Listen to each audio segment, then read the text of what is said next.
live? Yeah, we're actually live. Live. Welcome to the viewers. Thought we would jump on here and do a bit of a recap with the one and only JK. We'll just wait till we get so many people coming in live as they do. Welcome. What is it? 36 hours since the Elite 15 race. So Friday night. 36. Yeah, about that. Sunday. Getting ready for the mixed relay. Having a Resolute coffee, of course. Having a Resolute coffee. The video is sponsored by no other than Resolute Coffee. Thank you to Brian, who's been able to hook me up with the good stuff. But no, is it about 36 hours now since, Georgie? I don't know. I can't do maths. Something like that. It's been a big weekend, hey?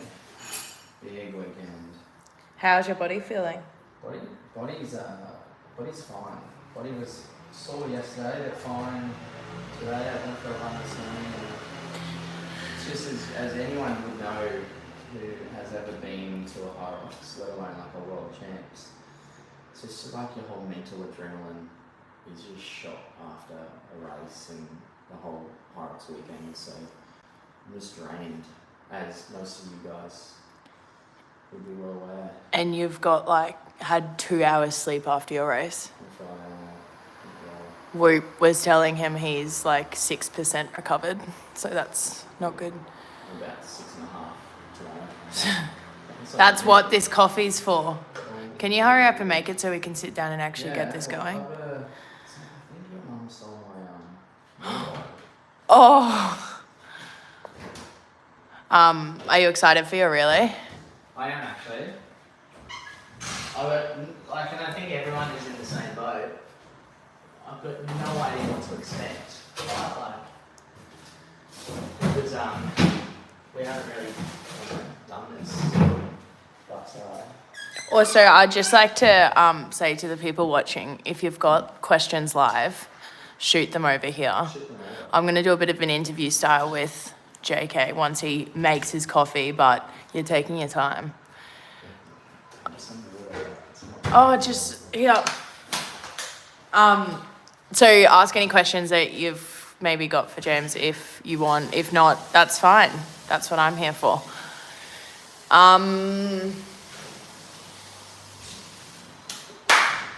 Come on. You guys see outside? Yeah, we'll sit outside. See all those Coca-Colas in there? That's what James drinks. That's his performance-enhancing drinks. Drink of choice. Can you Hello. flip it? Yeah, flipped it. Is there anyone watching? We've got 8. Wow. I'm nervous. That's fantastic. Hopefully it's not too loud out here. Comment if it's too loud out here. Is there 8 people watching? 5 now. We've 5. lost 3. 5, 6, 7, 8. 3. Welcome. Oh. Okay, that's zoomed out. Do you think it's too loud out here? I don't think it'll be that bad. Okay. So let's start off with the result. 3rd place. Are you happy? Are you not happy? I'm very happy.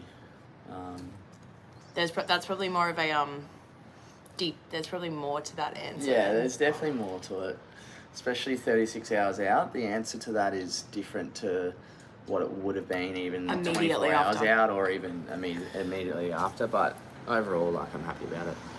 I don't know where to start here. I kind of want to get into the nuts and bolts of the actual race, I guess. Yeah. Would that be correct? I felt really good in the lead up on the day, and about an hour out, we got told. No, about 2 hours out, we got told it was going to be delayed by 15 minutes. So the girls started a little bit later, and then we started at 8:15, not 8. That didn't really change anything from my end. It was amazing though, in the warm-up with the boys, the 15 of us. it was just really interesting to go about my warm up and purposely understanding that it was so hot at 7 p.m. at night still, sun still shining. I purposely didn't over sweat and over warm up. And then, you know, each to their own, but to see a lot of the other athletes, no joke, spending time after, like a lot of time in my eyes, in my opinion, just exhausting themselves. And in my head, mentally, like, and look guys, like what I'm saying here is just my opinion and my thoughts. I kind of like got myself so confident and kind of like in my head about like these guys are going to be wrecked in the race. Can I just butt in there though and be like devil's advocate, if that's what the right saying is? I think everyone does have their own like warm-up style anyway, so maybe that's what they needed to do to get warmed up. It didn't work for you, but like do you know what I mean? Absolutely, Some and that's what I said, like each to their own. But grand scheme of things, right, when none of us, and I mean none of us, have raced in an environment like that, especially in the last, I'm going to say, 6 months. Like, there hasn't been a race like that, I guarantee it, in that temperature. I knew for a fact I had to be careful in the warm-up. So, look, as Georgie just highlighted, yeah, each to their own, like, and I'm not, you know, like, criticizing anyone there, but I, in my head, as a competitor and a very competitive person, I had already in my head told myself that I have got an advantage. 3, 2, 1 went off and the race started, right? Okay, so let's go from there. So what were you thinking? Obviously, I think it's hard for someone who's not in the, like, let's just say top crew, the elite 15, like even myself, like to imagine like what's actually going through your head. Like we see it on the big screen, we see you got boys all standing there, women as well, like, you know, like moving about, trying to keep your body moving. What is going through your head in particular at that start line on the race on Friday night? What are you thinking like about? Right there and then, and you know, I got called out, did the walk through or the run through, and then Hunter was the last one, and then ran to the start line, and I placed myself right dead smack in the middle, like I was always going to. I visualized that, and then, you know, it was a pretty quick turnaround as Hunter came in then after me, and then it was pretty much 30 seconds, and Faz got us going after 30 seconds, right? So we didn't have a lot of time, which was great. You guys who have done a Hyrox would understand that sometimes you get into the actual starting tunnel, and you still got 5 minutes or even 10, and that time just goes so slow. Friday night went very quickly, which was great. So I didn't have a lot of time. I was just like, Hunter was on my right, Ronkovic on my left, and 3, 2, 1, the gun went off, and the 3 boys went out fast. So hot. And I'll give credit to Ronkovic, who actually like was the leader.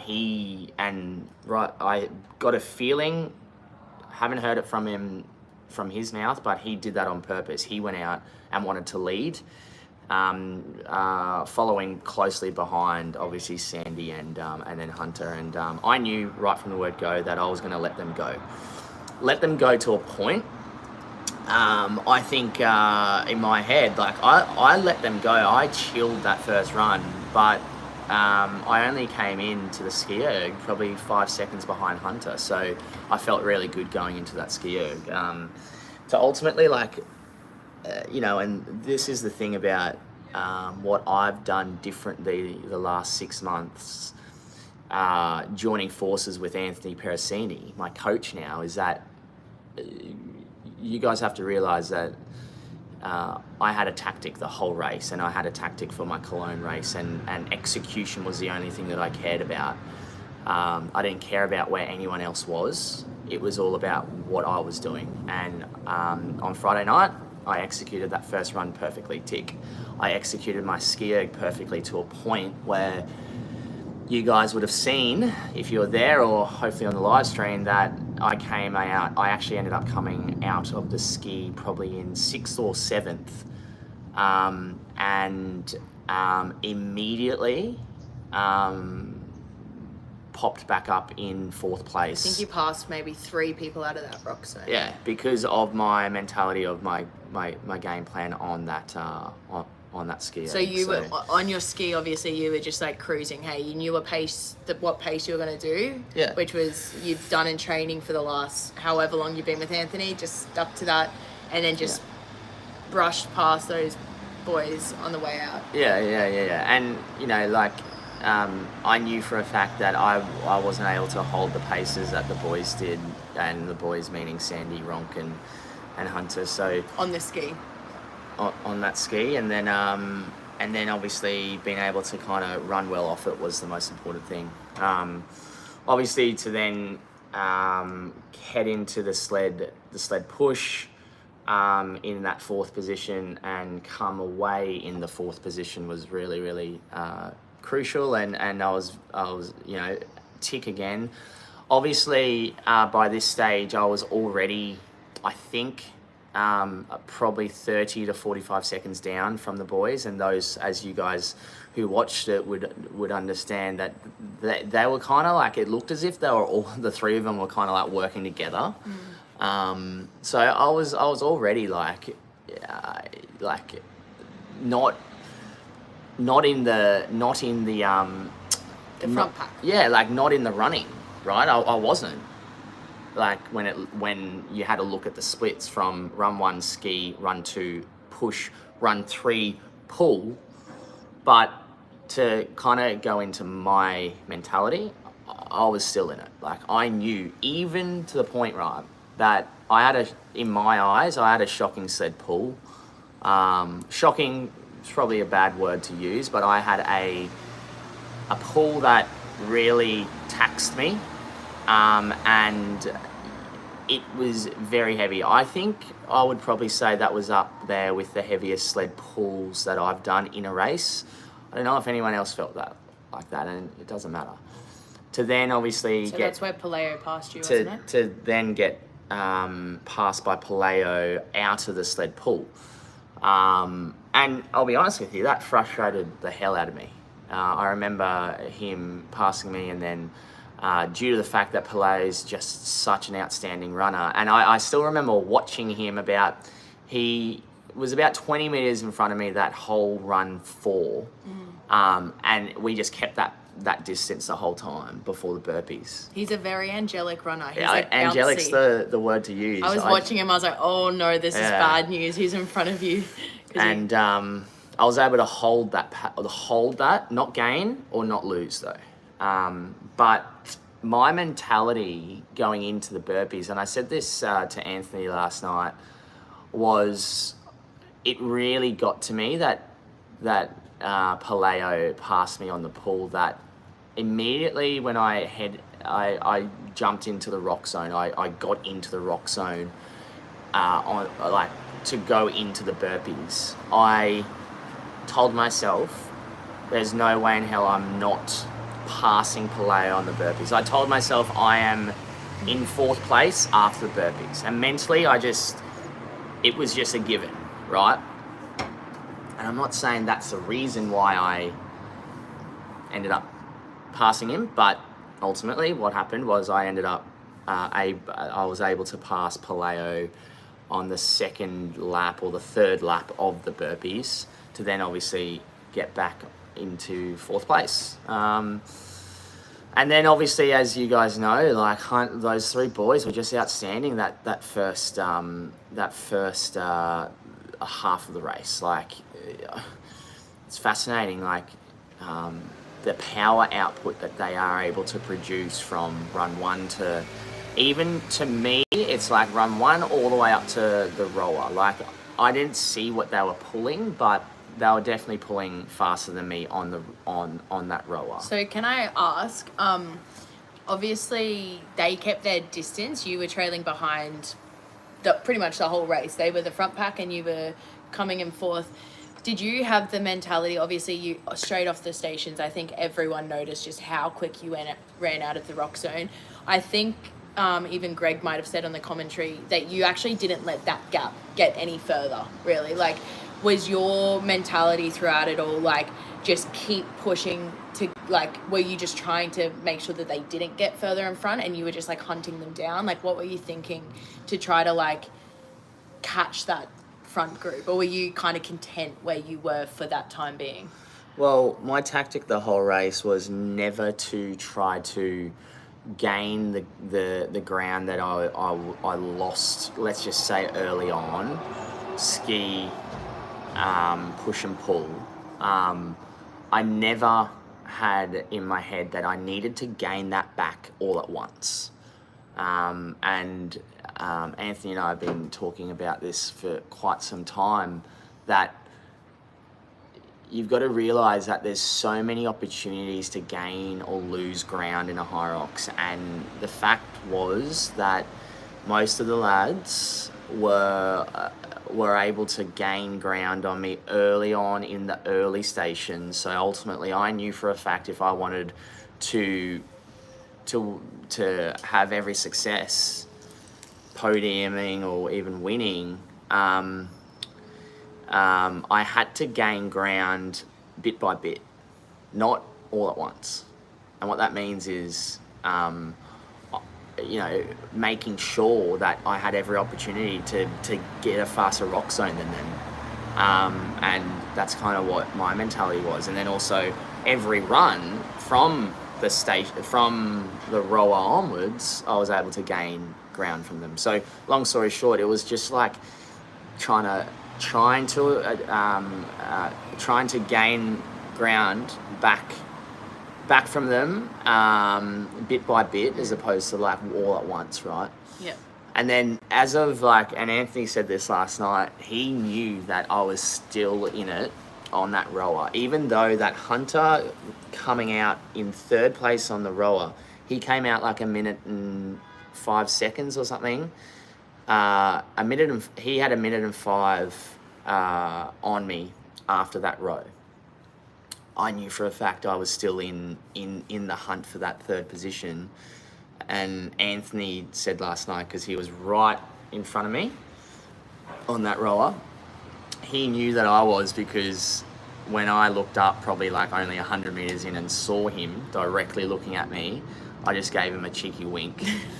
and I still remember doing that, because in my head I was like, I got this. This race hasn't even started and they don't even know it.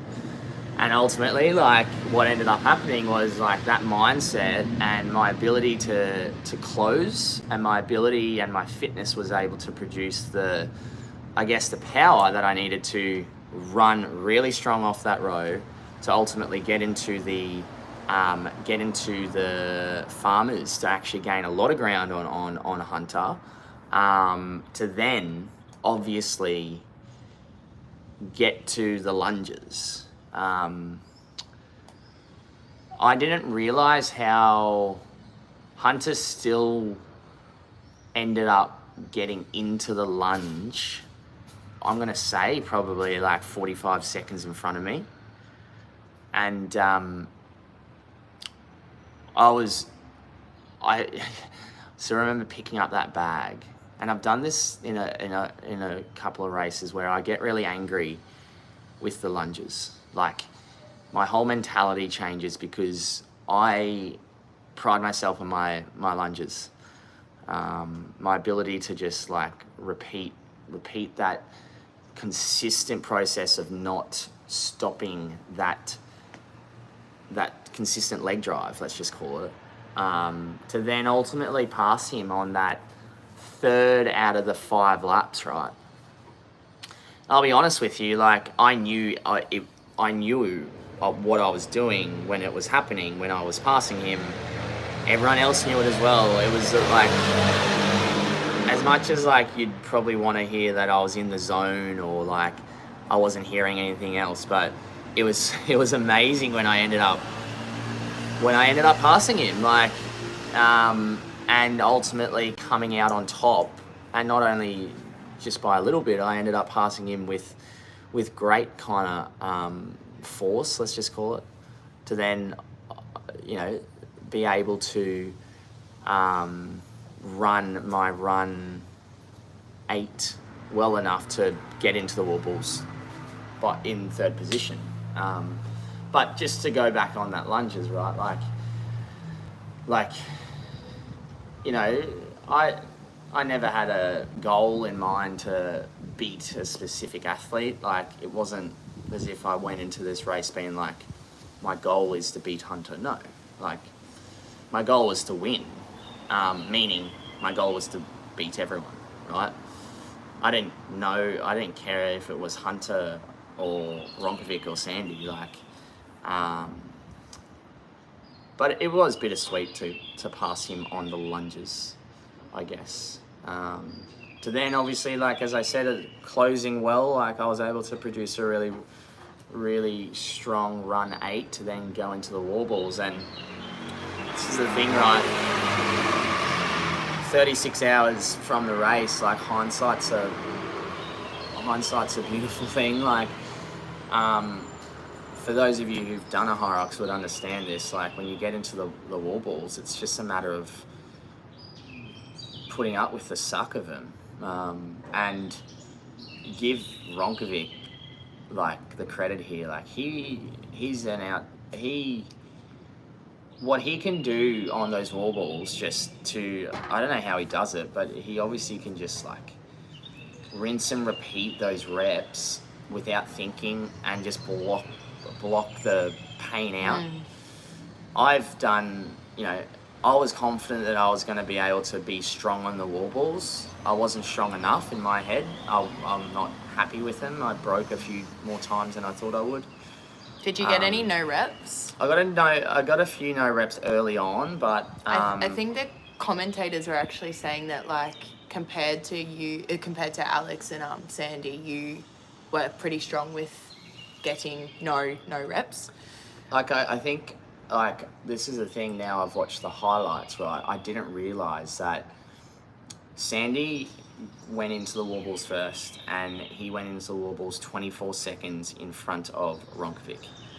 Ronkovic started when Sandy was on 12 or thereabouts. I came in probably another 15 to 20 seconds after that, and then obviously starting my reps then.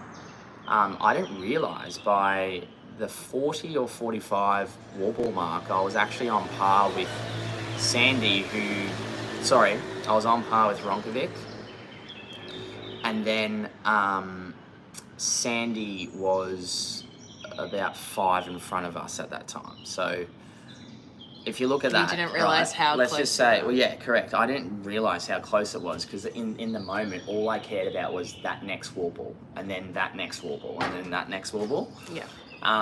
But looking back at it now, you're like, okay, like, let's just say Ronkovic and I were on 45. Sandy was on 50.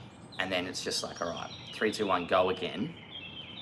See who can get to 100. And I'm just like, far out. You kick yourself. Like, yeah, and it's easier. It's really easy to do, right? Like, you know, and that's when it kind of hit me, like, at about halfway, and I wasn't able to produce the power and the fitness that I thought I could have had, that Ronkovic had at least. And then obviously kudos to Sandy, who just, like, fought those warbles, like, absolutely fought them out. And, you know, obviously Ronk doing them unbroken, 56-20 odd, and then going from Sandy 56-32 or something, and then mine was 56-45 or 50 or something like that. Pretty close. Very close, but yeah, hindsight's a bitch. I think as well it'd be, like, cool to, like, share. James did a lot of, like, I don't know, like, visualization work, I guess, with Anthony, his coach, and without going too far into it, but James's strategy, let's just say, and, like, game plan visualization was on that 7th run to attack like that. Like, he had visualized attacking on that 7th run or thereabouts, and that's exactly what happened. Like, whoever was there, you were going to like pounce on them, and that was like, you were so slowly creeping up, and that's what ended up happening. Yeah, like as I did in Cologne for the Cologne race, and then also as Georgie just kind of explained, for Worlds, for weeks and weeks, my whole purpose and my whole like kind of desire and mentality was understanding that my goal was to win last night. It wasn't to podium. And due to that, I had the mindset that if I wanted to win and if I had the opportunity to win, that was not going to happen until the 7th run. And I had a little whiteboard that was in Scotland with us, and it's here now in France, like, and for about 3-4 weeks now, it's literally just had run 7 written on it. And I know I didn't actually technically take anyone or overtake anyone in run 7, but that's when I guess, made my move. Yeah, and it's fascinating, like my last, like, let's just go like since Cologne and working with Anthony and getting so dialed into my own fitness and what I can do, that, you know, I'm proud to say I showed on Friday night. Geez, like the amount of times that I visualized that specifically happening on the treadmill doing my thresholds and stuff, it was crazy. But man, like it's still so early to really understand or like allow it to sink in. Like, I'll be honest with you though, like immediately, like not immediately, but it's 36 hours after, like, and it's not as if I'm happy, but I'm not satisfied, if that's the right thing to say. That's the beauty of, I don't know, chasing this kind of progressive thing of fitness. You're probably just keen to get back into training and get back to I am working hard. I need to be careful with that, right? Yeah. I'm actually like so excited to jump on that cruise tomorrow and chill out for a few days. I'm sure, as you know, I'll probably come Tuesday and be like, sorry, ready to go. Sorry, Georgie, I need to do a few push-ups. But yeah, that was it, guys. Like, yeah, it was. I'm so honoured to kind of say that I came third on Friday night, and I'm proud, and all the hard work and all the repetition upon repetition and dialed in approach that I've been on with Anthony and the hybrid engine has just been amazing and so worthwhile. And for those of you, you know, who might want to know, like, Anthony and I are working together one-on-one, and also on top of that, Georgie here qualified for her age group in Cologne as well. So we had a great, obviously, weekend in Cologne 8 weeks ago, and then Georgie ran yesterday, due off the back of being on the hybrid engine pro track programming. So you've had a pretty intense block of training before Worlds. So let's just say my race on Friday night was the perfect curtain raiser for Georgie girl here, and you're on what, 9:30? Are we going to interview me now? Well, yeah. I want everyone to know that. Do a very quick. I want everyone to understand. Georgie did her first race, her first individual race in Cologne, and she did it in the open category, and she absolutely smashed it.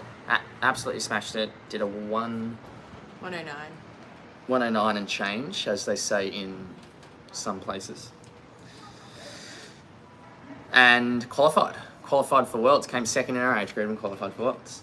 And like, you weren't expecting that. No. Like, you were out there to just say that you've done your first high rocks as an individual, like, tick it off. You smoked it. And then ultimately qualifying for Worlds, knowing that you had to jump up into the pro division. Yeah. Right? Did that scare you? Not really. No? I was a little, scared's not the right word.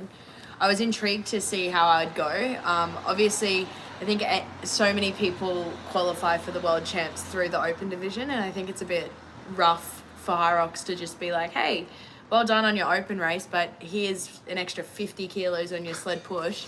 But anyway, that's the way of the system. So I would have done a pro race eventually, so it was just sort of forcing me into that probably earlier than what I had anticipated.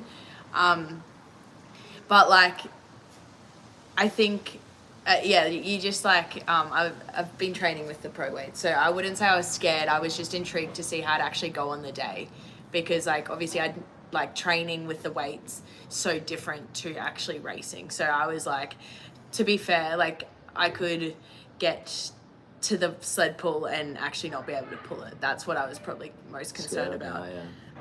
And then seeing like people actually like, and like you said yourself, like the sled pull felt quite heavy. So watching that, like even the women, you guys somewhat like struggle a bit more on the sled pull. I was like, oh my God, what am I going to be like if they're struggling? So, but no, we got through it. You got through it. So Cologne 8 weeks ago, Georgie did a 109 and change in the Open. And yesterday in her debut pro race, she did a 114 and something. 114, 40 something. Maybe. If your dad was here, he would know exactly. 114, 114.42, I'm pretty sure it is, right? But from my end, like, the best thing about the weekend for you, I think, was that you had no expectation. You had no idea what you're going to place, what time you're going to do, because it was your first pro. But going from a 109 or pretty much 110 Open 8 weeks ago to then going 114 in a pro division, like, is just crazy to me. I think like my kind of last question is ultimately like, you knew you had put so much work in the last 8 weeks that I remember your warm up yesterday. You were like so confident, and I think it was to do with like knowing that you've done so much work. Yeah. Is that correct? So like, I understand, and this is like, I understand the nerves that come with racing. And I'm no like veteran at racing at all. Like, it was literally my second solo race, so I'm just talking from my opinion.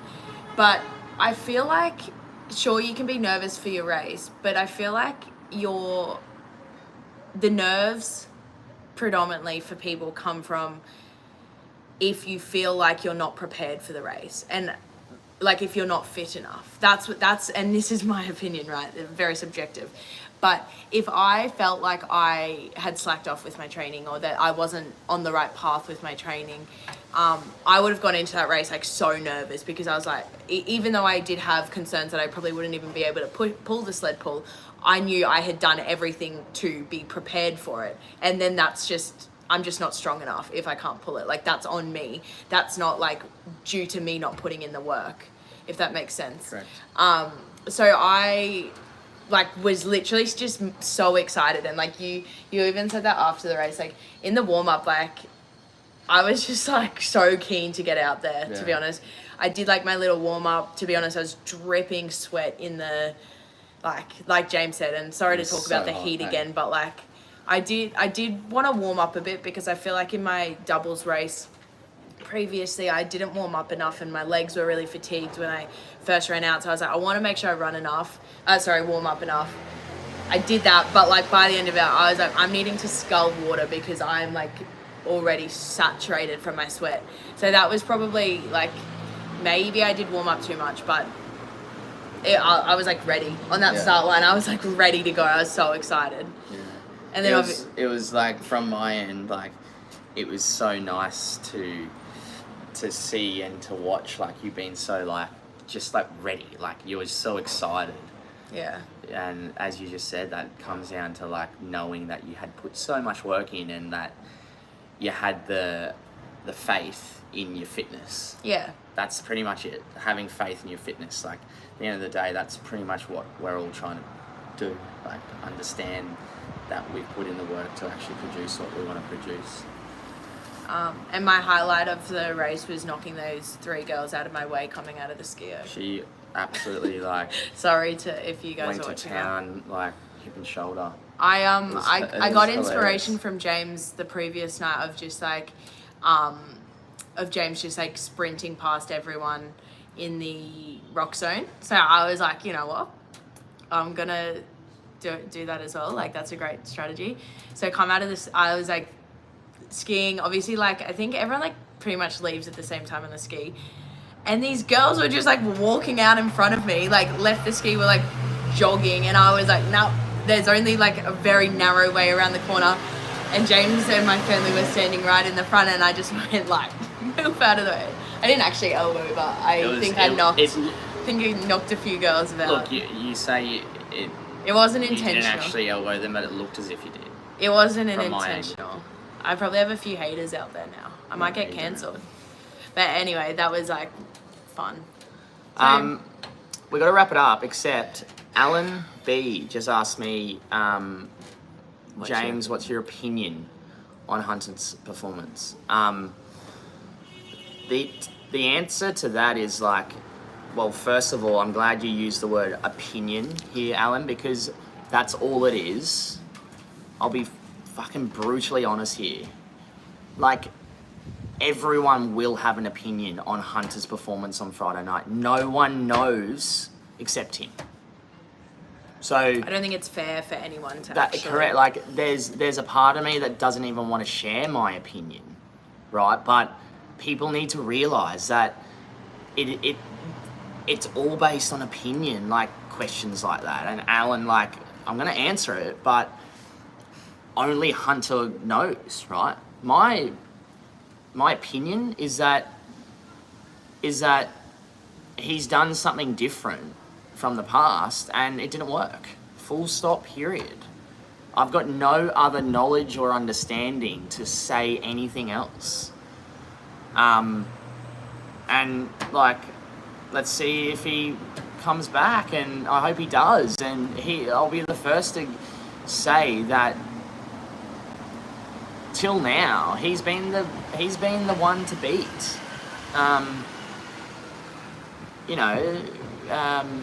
But I'm gonna be like critical on this, and it's not only this sport. Won't go into it, but it's just people just have their opinions and too much, and then it turns into like rumors and stuff. And opinions don't make me warm at night. You know, like I don't give a damn about others' opinions, and nor should you, right? But yeah. Alan, congrats on the podium. You're a machine. Saw you in Cologne crushing it, mate. I hope you had a good weekend, and if you raced. Thank you for the question, though. Thank you for the question. Hi, Elsa. Hi, Elsa, as well. Hi, Terry and Jenny. I can't believe we've got viewers. This is so exciting. It's pretty cool. I'm sorry, we have to wrap it up. James has got a relay. Australia's got to win this relay. Yeah. So if you guys don't know, there's a country versus country relay, which is going, I think they're broadcasting it at 5 p.m. I think France time, maybe on YouTube Live again. Yeah. On High Rocks World account. So hopefully Australia can take We'll see you in take them down. We'll see you then, and then see you back home in Australia for a few races. Yo. Let's go. How do you do this? Good luck on the relay, but Alan. Get out of here, Alan. Wait, how do you end a live? I think it would I be don't wanna. Share. Thanks, Gary. No, because I don't think that saves. I reckon press share. No, that's sharing. Oh. Guys. Uh-oh. Press the plus. Uh-oh. Oh, we can start a poll. Are you sure you want to stop Yes. streaming? End? Yes. Ah!